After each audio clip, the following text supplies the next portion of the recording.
બગદાણા ખાતે બગડેશ્વર મહાદેવના મંદિર ખાતે ભાવિક ભક્તો દર્શનાર્થે ઉમટી પડ્યા।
હાલો તો સત્સંગમાં બેસી જાઓ। કલાકાર વાળા બેન બેસી શ્રી રામ જય રામ જય રામ શ્રી રામ।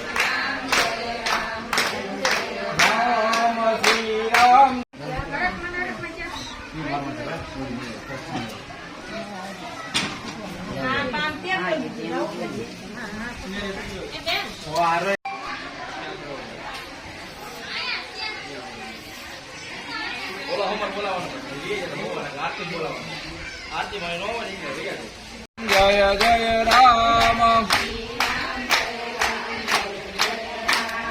શ્રી રામ જય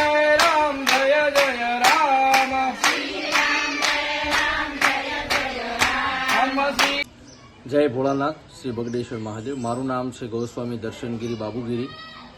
અત્યારે પવિત્ર શ્રાવણમાં ચાલી રહ્યો છે, એમાં તૃતીય સોમવારના દિવસે અમે અમરનાથના દર્શન બધાને કરાવીએ છીએ।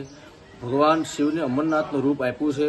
સરસ મજાની અમે આંગી બનાવી છે અને અહીંયા રોજ દીપમાળ પણ કરીએ છીએ ભગવાનની। પવિત્ર શ્રાવણ માસની અંદર ઘણા બધા ભાવિક ભક્તો સંધ્યા આરતીનો લાભ લે છે।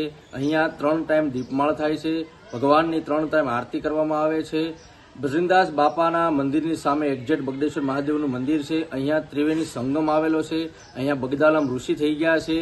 બજરંગદાસ બાપા અહીંયા બગડેશ્વર મહાદેવ શિવલિંગ સ્થાપિત કરી છે।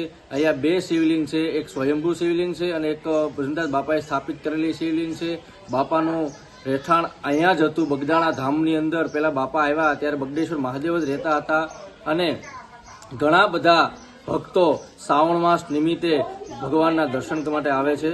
જય ભોળાનાથ। જય ભોળાનાથ। શ્રી બગડેશ્વર મહાદેવ બગદાણાથી હું આશીષ ગોસ્વામી આપનું હાર્દિક સ્વાગત કરું છું। શ્રી પવિત્ર શ્રાવણ માસમાં અહીંયા દર સોમવારે અલગ અલગ મહાદેવના દર્શન કરાવીએ છીએ અમે હાર્દિક આમંત્રણ પાઠવીએ છીએ આપ સર્વને કે અચૂકથી પધારો શ્રી બગડેશ્વર મહાદેવના દર્શન કરવા। આજે અમે હિમાલય દર્શન કરાવ્યું છે। સાંજની આરતીમાં બહોળી સંખ્યામાંથી પબ્લિક આવે છે, ભાવિક ભક્તો આવે છે, શ્રદ્ધાળુઓ આવે છે, જ્યાં મહાદેવની આરાધના કરે છે અને સાંજની મહાઆરતીનો લાવો લે છે। તો અમે તમને હાર્દિક આમંત્રણ પાઠવીએ છીએ કે શ્રી બગડેશ્વર મહાદેવ દર્શને આવો, પધારો। જય ભોળાનાથ।